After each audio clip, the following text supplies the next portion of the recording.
ముందుగా ఏటీవీ న్యూస్కు స్వాగతం. భద్రాద్రి కొత్తగూడెం జిల్లా స్థాయి యువజన ఉత్సవాలు యువ కళాకారుల ఎంపికకు కొత్తగూడెం వేదికగా మారింది. ఈరోజు అశ్వారావుపేట అగ్రికల్చర్ వ్యవసాయ కళాశాల డాక్టర్ శిరీష మాట్లాడుతూ, ఫైనల్ ఇయర్ చదువుతున్న విద్యార్థులు వీరేంటంటే ఈ యొక్క డిస్ట్రిక్ట్ యూత్ ఫెస్టివల్ లో భాగంగా ఫోక్ డాన్స్ లో భాగంగా వీళ్ళు ఈ రోజు నృత్య ప్రదర్శన అనేది చేయడం జరిగింది.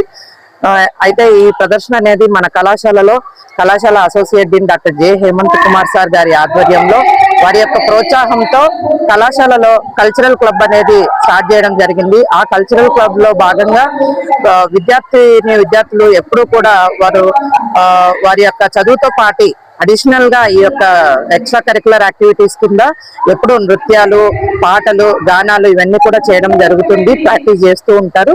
సో ఈ యొక్క పోటీల్లో పాల్గొనడానికి మన విద్యార్థులు గత వారం నుండి ప్రాక్టీస్ చేస్తున్నారు. వారి యొక్క సొంత కంపోజిషన్ ద్వారానే ఈ రోజు ఈ యొక్క ఫోక్ డాన్స్ అనేది పర్ఫార్మెన్స్ చేయడం జరిగింది. ఇందులో భాగంగా ముఖ్యంగా రీచా మరియు Arpita, Krishnakumari final year students, అలానే second year students Priyanka, Bhavani, Sahiti వీరు 6 కలిపి ఈ రోజు పర్ఫార్మెన్స్ ఇవ్వడం జరిగింది. అలానే లైవ్ పర్ఫార్మెన్స్ ఇచ్చారు. వీరితో పాటు కాంగోలో జయవిద్య అనే అబ్బాయి కూడా కాంగో అనేది పర్ఫార్మెన్స్ ఇవ్వడం జరిగింది. సాజిత మరియు శైలజ ఇరువురు కూడా గానం అనేది చేయడం జరిగింది. సో ఈ లైవ్ పర్ఫార్మెన్స్ అనేది ఎంతో చక్కగా వచ్చింది. ఈ యొక్క కంపోజిషన్ కి విద్యార్థులు ఎంతో కష్టపడ్డారు.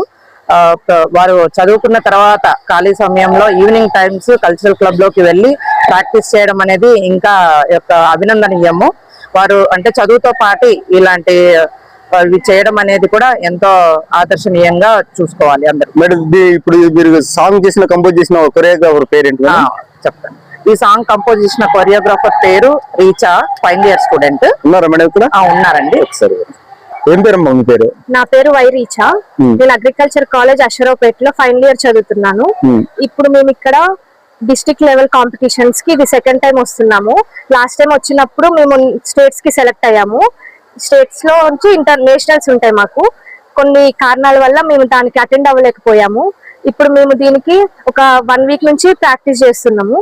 మా డీన్ సార్ మాకు చెప్పారనమాట, ఇట్లా కాంపిటీషన్స్ ఉన్నాయి, మీరు దాంట్లో ఖచ్చితంగా పాల్గొనాలని చెప్పేసి. మా పేరెంట్స్ ఇంకా మా ప్రొఫెసర్స్ వాళ్ళ హెల్ప్ ద్వారానే ఇప్పుడు ఇక్కడ పర్ఫామ్ చేసాము. ఇక్కడ పర్ఫామ్ చేయడం మాకు చాలా ఆనందంగా ఉంది. సపోర్ట్ తో కూడా మేము ఇక్కడ దాకా వచ్చాము. ఎంతమంది ఉన్నారండి మీ టీం మెంబర్స్? మొత్తం 9 మెంబర్స్ ఉన్నాము. ఎవరంటే ఇన్స్ట్రుమెంట్ ప్లే చేసే వాళ్ళు, ఇంకా సాంగ్స్ పాడిన వాళ్ళు. మేము లైవ్ కూడా ఇందులో పార్టిసిపేట్ చేసాము. ఇక్కడ డిస్ట్రిక్ట్ లెవెల్ కాంపిటీషన్స్ లో లైవ్ కి ఎక్కువ ఇంపార్టెన్స్ ఇస్తారు. దానివల్ల మేము అది ఎంచుకోవడానికి కారణం. అందరికీ నమస్కారం అండి. అందరికీ నమస్కారం. నా పేరు డాక్టర్ కె నాగాంజలి. నేను వ్యవసాయ కళాశాలలో అసోసియేట్ ప్రొఫెసర్ గా సేద్యపు విభాగంలో పనిచేస్తున్నానండి. ఇవాళ ఈ డిస్ట్రిక్ట్ యూత్ ఫెస్టివల్ కొరకు సెకండ్ ఇయర్ మరియు 4th year BSc agriculture final students ని తీసుకురావడం జరిగింది కొత్తగూడెంకి. జిల్లా స్థాయి పోటీలు అనగానే మా అసోసియేట్ డీన్ గారు హేమంత్ కుమార్ సార్ వారం రోజుల క్రితము మాకు ఇలా పోటీలు ఉన్నాయి, పిల్లల్ని సెలెక్ట్ చేయండి అని చెప్పి కల్చరల్ క్లబ్ వారికి చెప్పడం జరిగింది. సో దానిలో భాగంగానే ఒక 2-3 రోజుల్లో కాంపిటీషన్స్ మరియు పిల్లల్ని సెలెక్ట్ చేయడము, ఆ తర్వాత ఒక 4 రోజుల నుంచి కఠోర శ్రమ ద్వారా ఈ వివిధ పోటీలలో పాల్గొనడం జరిగింది. మార్నింగ్ నుంచి కల్చరల్ పరంగా ఫోక్ సాంగ్, అదే విధంగా ఇప్పుడు గ్రూప్ డాన్స్ మరియు లిటరరీ ఈవెంట్స్ కూడా జరుగుతున్నాయి.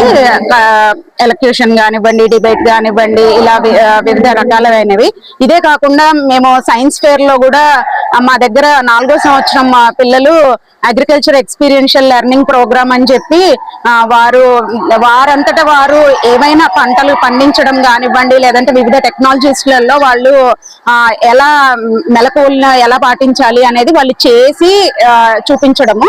సో దీనిలో భాగంగా 4 యూనిట్ల వాళ్ళు సైన్స్ ఫేర్ లో ఒకటి ట్రైకోడర్మా మాస్ ప్రొడక్షన్ మరియు పత్తిలో అధిక సాంద్రతను ఉపయోగించి చేసే పద్ధతి, మరియు మూడోది రసాయనిక ఎరువులు వాటి వలన వచ్చే దుష్ఫలితాలు, అదే విధంగా మట్టి నమూనా సేకరణ, వాటి యొక్క టెస్టింగ్ ఎలా అనేది, ఇది కాకుండా మష్రూమ్ ప్రొడక్షన్, సో పుట్టగొడుగుల పెంపకం. సో ఇలా 4 మీద అవగాహన కలుగుద్ది అని పిల్లల యొక్క వివిధ టాలెంట్స్ ని ప్రోత్సహించడం కోసము ఈ యూత్ ఫెస్టివల్ లో పాల్గొనడం జరిగింది. అదే విధంగా వీళ్ళకి కూడా చాలా ఎక్స్పోజర్, దీనివల్ల నేషనల్ డెవలప్మెంట్ కి ఎంతో ఉపయోగపడుతుందని, వీరి యొక్క టాలెంట్స్ ని మనము ఎంకరేజ్ చేసినట్లయితే వీళ్ళు దీంతోటే కాకుండా రాష్ట్ర స్థాయి మరియు నేషనల్ లెవెల్లో కూడా కంప్లీట్ అయ్యి మనకి మన కాలేజ్ కే కాకుండా వారికి ప్లస్ వారి యొక్క తల్లిదండ్రులకు కూడా పేరు తెస్తారని ఆకాంక్షిస్తూ థ్యాంక్ యూ అండి.